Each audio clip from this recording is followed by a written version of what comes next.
que j'ai compris, sur le plan physique, ils étaient des aveugles. Mais dans la spiritualité, ils étaient des voyants. Parce que comment aveugle, parce que c'est que Christ a l'écart. Ils étaient assis au bord du champ. Au bord du champ. Nous avons développé une intimité spirituelle. C'est que l'aveugle va développer une intimité spirituelle. Malgré ta dame na bango, malgré bazaki malade, mais dans la spiritualité bazaki fermé. Tomber à bas dans ensemble le posangili pas au bungi sibonza. Posangili bala au bungi sibonza. Voir le qu'on a bango mingi, Dieu ne se révèle pas dans la foule, mais Dieu agit dans la foule. Dans les ensemble tiki foule, on nous parle seulement s'il est des aveugles. C'est que même sur le plan spirituel, nous avons mon équipe en gros, bateau va se connecter, bateau va se brancher, bateau va se positionner. Bonjour peuple de Dieu, nous avons la femme pour la bino, que tu es sur le bino, l'importance de la mission. L'importance de la mission. Bien aimé, attaque ban en Zambé, posant la mission pour la possibilité pour gagner des âmes de l'éternel. Oyamba yesu te pour que les États-Unis pour je dis bala naza contre un autre mais alors comme tu as les bouchers ça que d'abord en tant que chrétien il faut servir Nzambe il faut tout gagner bampate de comme vers na ba virage à suka mais qui les a kobeba toujours mon abatu bazo pengwa toujours mon makambo zo le kasu 2020 était que biso to mona ki ba kwa makambo bele bele en 2020 et toujours continuer ka bien aimé nazo rappeler mutu moko za serviteur moi Nzambe bien aimé okozwa nyonso. Il faut d'abord au sel, d'abord servir d'abord l'éternel. Sans plus tarder, toujours verset au Namokanda, il y a Luc chapitre 9, le verset 60. Luc chapitre 9 à 60. Luc chapitre 9, verset 60, nous lisons au nom de Jésus. Amen. Mais Jésus lui dit, laisse les morts ensevelir leurs morts. Et toi, va annoncer le royaume de Dieu. Amen. Tozomona Yesu azotalisa biso elengi ya royaume ya Nzambe. Abi botika bakufi entre bango na bango. C'est que évangile oyo nazoteya na tonga lelo nazoteya mutu moto aza na koma mutu moto aza na mort kete mutu aza na bomoi. C'est attaque un chrétien tu as une mission à côté de côté ya évangile. Bien aimé, ce qui le lot toujours semble à ma casse toujours mon ensemble était parce que fardeau à pousser à l'ensemble des actes. Toujours à plus la terrain à bisomoko nabala nabota na salaboy mais d'abord intérêt à royaume exact. Mais tout côté na évangile partout zali te ya moto sangwa Yesu que Jésus-Christ est Seigneur et Sauveur. Bien aimé, imagine toi yo za chrétien yo semble à Nzambe oya qu'église mais mon père nous a vrai païen. Ton mari là jusqu'à présent est comme aux tikate kindumba aux tikate mais aux jamais ma casse à côté ya ta mobile na yo za maman diaconesse oza papa mokambi l'église mais so batali caractère à ba na yo na bonzambo za nango eso bala na te et loko na ba mettre foi et lelo Yesu aye yo kelola bongo mobile na beneme na ningi mutu mo asa pembe na mutu moko tala ndeko ni na yebi Nzambe te ya Yesu luka ayeba Yesu beneme eloko leki bo Nzambe ezate niyo sokoleka mais bo Nzambe za motuya. Je pense que l'objet l'église mais crédit na pese qui ni moko ezaki très important ezaki moko ya exemple na bi Yesu azaki na 12 disciples azaki na mandalo ba yo Pierre na pese Jérusalem yo Jacques na pese ba Congo. Mais Christ n'a pas fait ça. Azaki na mandat wana atik na ba 12 disciples wana o apesi États-Unis, o apesi France, o apesi Ego. Mais Christ n'a pas fait ça. Et là que comme sanga Yesu atikeli ba disciples bloko mi sat. Trois grandes richesses on a sali constant la Bible. O Yesu atikeli ba disciples. La première richesse, c'est la parole. Amen. C'est la parole abi que ce livre de la loi ne s'éloigne point de ta bouche. Pourquoi la parole elle veut dire déjà au commencement était la parole et la parole était avec Dieu. C'est que moto avant de la parole déjà aza déjà na visa kolonga bloke belé ko kanisate okolonga pozo teka ko kanisate okolonga pozo sala makasi non réussite na yo bien-aimé peu comme réussite totale il faut associer Christ à la parole. Moutouyo azui ta ko vana makati makomela nzambe pe ozo pratiquer parole il est au réussi dans le domaine nyonso. Deuxième richesse on a découvert Yesu tsikeli ba disciple c'était la prière. Parce qu'un jour ici bango batuni maître montre-nous comment prier bandi notre Père qui est aussi. Le sambo beleme moto oya za makasi na prière azana capacité à longa bitumba 50 ans bitumba 30 ans bitumba 10 ans bitumba 15 ans bitumba 5 ans. Beleme elamba enzulu kaka mayebwe polaka mais le sambo pour la kate le blanc amène à des partout ça le sambo enzulu kaka mais maintenant le sambo pour la kate parole prière le sambo pour la kate le sambo ataba yiba onini ekozongela yo mais ce que mitala pembena yo ndeko oya yebi nzambe te est-ce que déjà te Yesu mais likama côté mutu Yesu c'est comme il y a verset biblique te. Il y a un verset biblique qui dit ce comportement, le caractère na yopé et quoi ça moko ya instrument ya évangélisation. Demain la ko gagner ba ameza demain na pasteur kakate. Et là demain na batu nyonso baza ba na nzambe on ne soit yembi Yesu. Le quoi mokonzi pe mobikisi okomi na mandat wana ya ko gagner ba amabi aller partout. Alobité le prophète habité ba panabi aller partout tout le monde. Dit que osa intercession. Osa na service d'accueil. Osa chantre. Vous avez même une église, vous avez un rôle. Mais dès qu'un jour tu avais accepté Christ comme Seigneur et Sauveur, c'est que tu dois gagner des âmes pour l'éternel. Oui, mais maman Stéphanie, constamment, ceux qui fêtent un mariage, fêtent un mariage, et ça, comme ceux qui fêtent un anniversaire, les cadeaux, azo sepela. Je me souviens, mon colonel Balana, et ça, mon colonel, l'équipe me connaît.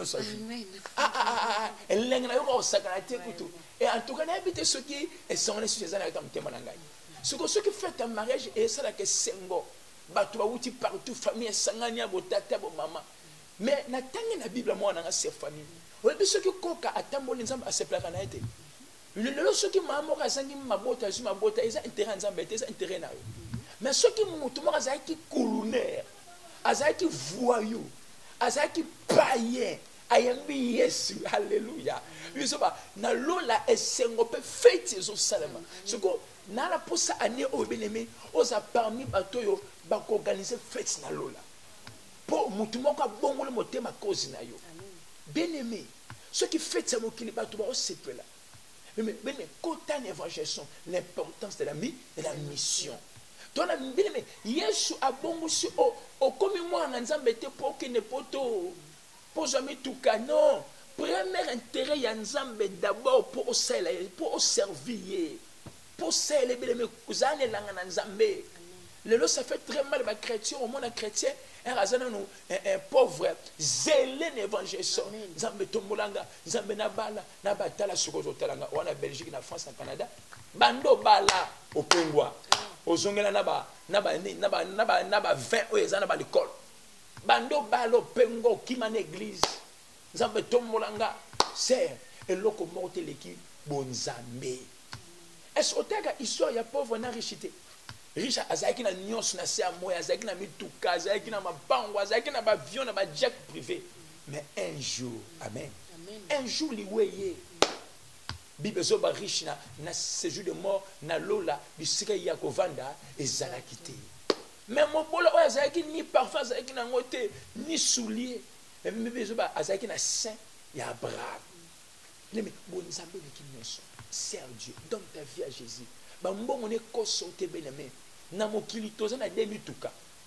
mutuko ezokende vers paradis na mutuko ekende vers enfer siko yo na tuni yo oza na mutuka nini beme oza na mutuka nini beneme na bandeli na mokili toza na debisi biso ezokende vers paradis na okende vers enfer yo na habité oza na bisi nini oza na mutuka ni beneme mutako sote enfer ezarel mutako sote l'eau les ariel tala frère frère tala en États-Unis frère na lemba ozaki intercesseur tala bando aux États-Unis tala oni mutu na des bien tala frère mingi boza awa na Congo ozaka frère mais bando aux États-Unis frère opengwa quand est-ce qu'on kende église quand est-ce qu'on pria comment lundi musala mardi musala ti dimanche frère tozongela nzambe frère moto akosote étage neza paradis le paradis reste sur le paradis l'eau les a enfer pesa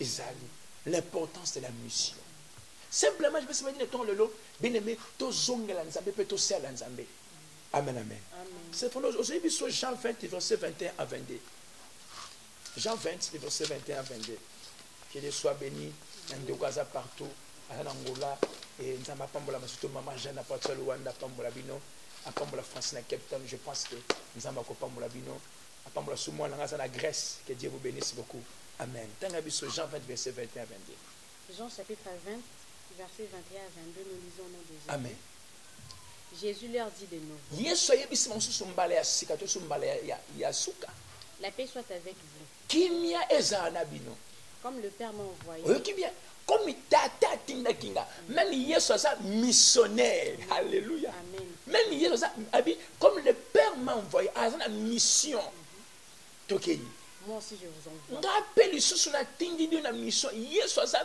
missionnaire ce qui Yesu le fils de Dieu aza na esprit à mission comme le Père m'a envoyé moi aussi je vous envoie c'est au bon la motema te pour na charoma non au bon le motema pour gagner encore les autres bien aimé Yesu asala que olongwa mopakano ezate pour kaka ozuli ba les sili non la vie chrétienne ça au-delà du mariage ça likolo ya mariage bien aimé va encore gagner des âmes qui n'étaient à batou comment c'est la Facebook na yo hein le Facebook est combiné on comment Facebook jamais na mon pardon je m'excuse na mon jamais ata na publication ta o mateya mais et na lingi eloko nyonso ko sala luka nzamba za intérêt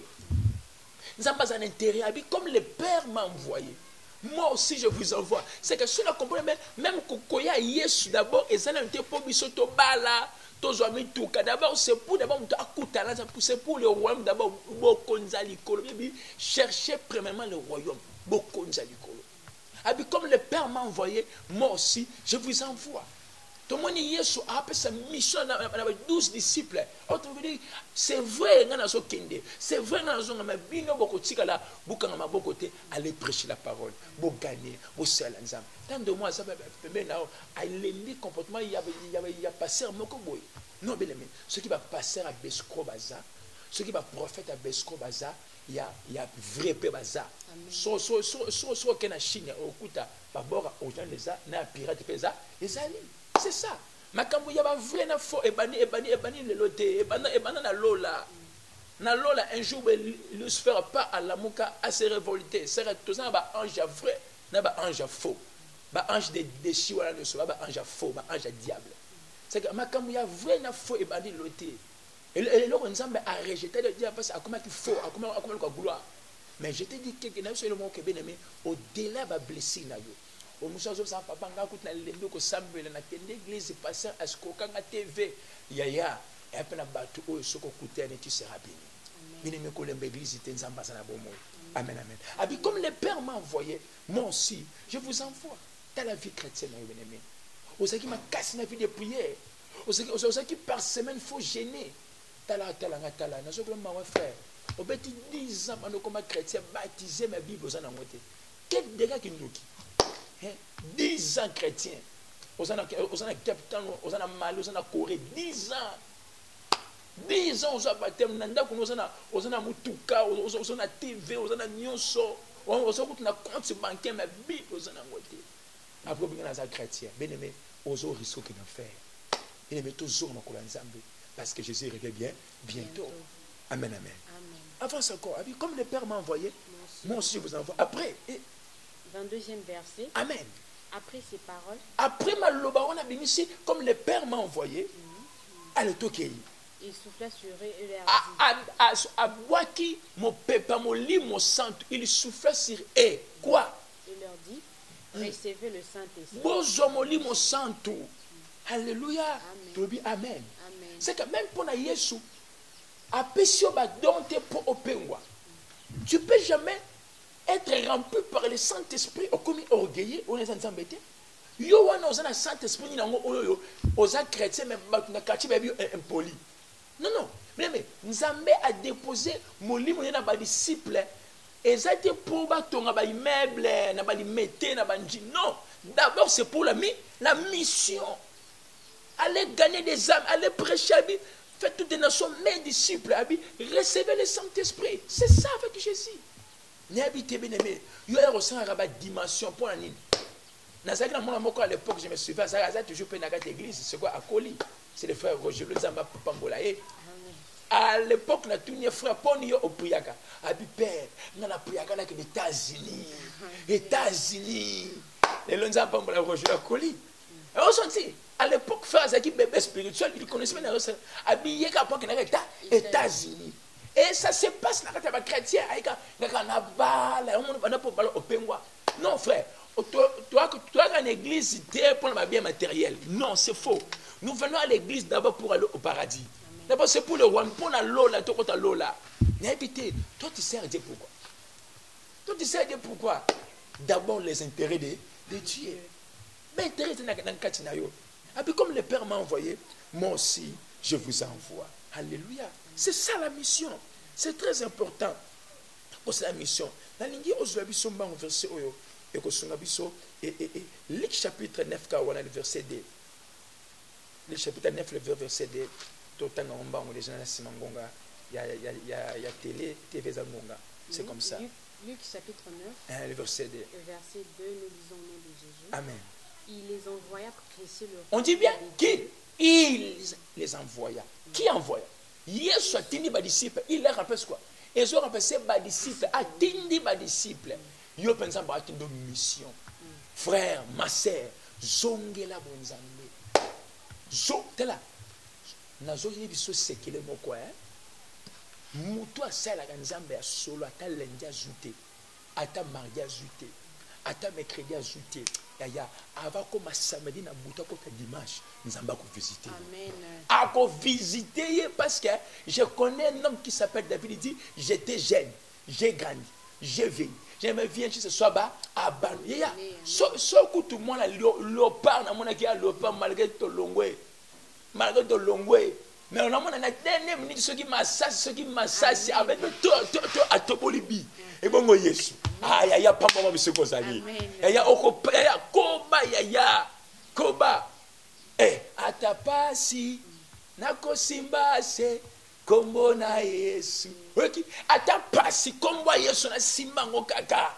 Ya ba tambo na Yesu bakoma. Ba kangama na Yesu ba mona. Ba mona batatola. Na pambolo na kuma se bien mais kangama na nzambe. Abi atindi bango na mission. N'habitez bien aimé. Au comment chrétien pour la nini. Pour tchababa kabela molai. Non, tu es chrétien pour servir l'Éternel. Pour ça na musala nzambe aimé. Soyez que tu mutukutu azo sala pas et pas na mutu moko boy azo so pendant un mois. Et pas patron wana azo respecter fouter chaque fin de mois. Et bon mutu azo servir nzambe. Alléluia. Avant ce vite, je vais terminer. Il les envoya prêcher le royaume de Dieu.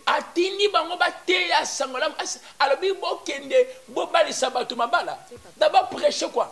Le royaume de Dieu. Le royaume. Mais l'évangile est bébé comme bala. Il y a la campagne, il y a beaucoup de limitations. Lelo. Ça coule lelo. Chi. Ah non. D'abord, c'est pour le royaume de Dieu. D'abord, c'est pour... Mais, tout est pour le royaume. Quand on grandissait, Papa Francis, vraiment, on a single part de l'okoyo. Ce que on est bandé, le lokoyo, ça va bien. Tant on a la kala, on a vu ça primaire, la lipa, mateka, ofeli. C'est que ceux qui ont sombi lipa, sur mateka, ofeli. C'est que j'ai compris ça maman d'enseignement. C'est que mon toit linga zo mateka, faut se lipa. Ce que lipa pour moi c'est la parole. Lipa pour moi c'est Dieu. Manteka ce sont des mariages, visa, babilo, monsieur dit que yo lingi nzamba tomolo, sert d'abord l'Éternel. D'abord on a nous lipa yaya, on lingi kope simba lipa là nous yaya. Amen. D'abord lipa mon que kope ko simba. Parce que là lipa yango manteka ofele. Lipa yango manteka ofele. C'est que so sombi lipa na ngana personne manteka ofele. Mais aujourd'hui, nous avons beaucoup de gens à l'ingéli patani ramante qu'on fait au fil. Avant de discuter manté que somali lipa. D'abord le Père qui est la parole, qui est Jésus. Alléluia. Bien aimé, Dieu vous bénisse. Malobe silingate na moni ngonga bakatinga. Et nous avons pas partout zali na pesime onanga plus de ça 43 89 68 45 411 plus de ça 43 89 68 45 411. Moi, j'ai le numéro de prophète partout ça, au prière privée, na WhatsApp, partout appel normal, nous sommes là. Vraiment, la ligne, vous s'abonner à ta chaîne, le frère de TV. Je pense que nous avons la Merci, Amen. Amen.